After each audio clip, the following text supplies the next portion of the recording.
Covid, où en est-on? Je voulais qu'on fasse un point parce qu'on en entend parler, évidemment, et on entend parler du retour du masque à l'école et d'une reprise de l'épidémie. On est en direct avec le professeur Didier Pittet, épidémiologiste, chef du service de contrôle des infections aux hôpitaux universitaires de Genève. Bonjour professeur.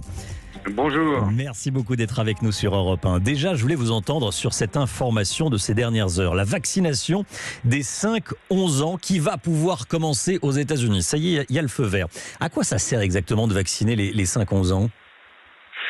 Oh, écoutez, il est clair qu'aux États-Unis, la situation est un tout petit peu différente que chez nous en Europe, parce qu'on a une proportion d'enfants de 5-11 ans aux États-Unis qui est au fond beaucoup moins en bonne santé que chez nous, avec quand même passablement de patients obèses, diabétiques, donc qui courent certains risques par rapport à cette maladie. Je dirais que ça n'est pas l'élément principal de la lutte contre la pandémie, la vaccination étant l'élément principal, mais la vaccination des adultes et évidemment des jeunes étant beaucoup plus importante que la vaccination des enfants. On parle du retour du masque à l'école dans les départements où le virus se remet à circuler. Est-ce que vous y êtes favorable ? Il y a beaucoup de familles qui nous écoutent, c'est les vacances en France. Est-ce qu'il va falloir remettre le masque à l'école dans certains départements à partir de lundi pour la rentrée ? Écoutez, alors peut-être qu'il faudra le faire, mais disons, ça n'est pas l'élément de lutte principal contre la pandémie, soyons très clairs.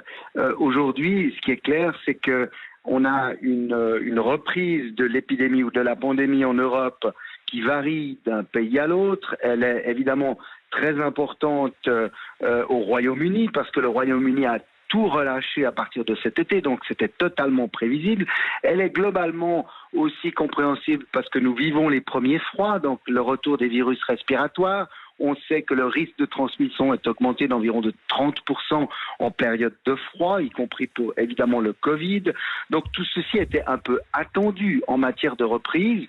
Et puis on sait aussi que, au fond, tout dépend de la couverture vaccinale. En fait, plus la couverture vaccinale est optimale, moins le virus se transmet. Alors on a des très bons exemples, la France, l'Espagne, le Portugal, probablement un des meilleurs exemples, des moins bons exemples évidemment aussi en Europe. On a des problèmes en Belgique, on a des problèmes en Hollande, et puis on a un gros problème en Europe de l'Est avec aujourd'hui une vague extrêmement importante. Donc, et avec des gens très peu vaccinés, de l'ordre de 30 à 40% de la population seulement.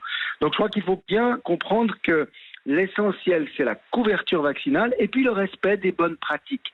Ces fameux gestes barrières dont on a bien dit que même si on était vacciné, il fallait continuer à bien les pratiquer. Et puis évidemment, le respect des consignes telles que le pass sanitaire.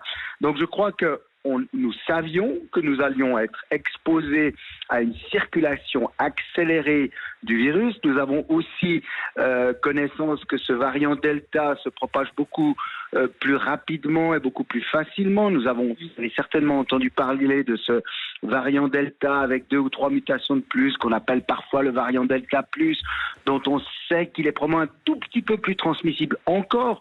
Donc on se retrouve devant une situation qu'on a déjà connue, mais avec un outil tellement efficace que finalement c'est l'outil principal qu'il convient d'appliquer, le vaccin, et puis le respect des gestes. Et les gestes barrières, on se lave les mains.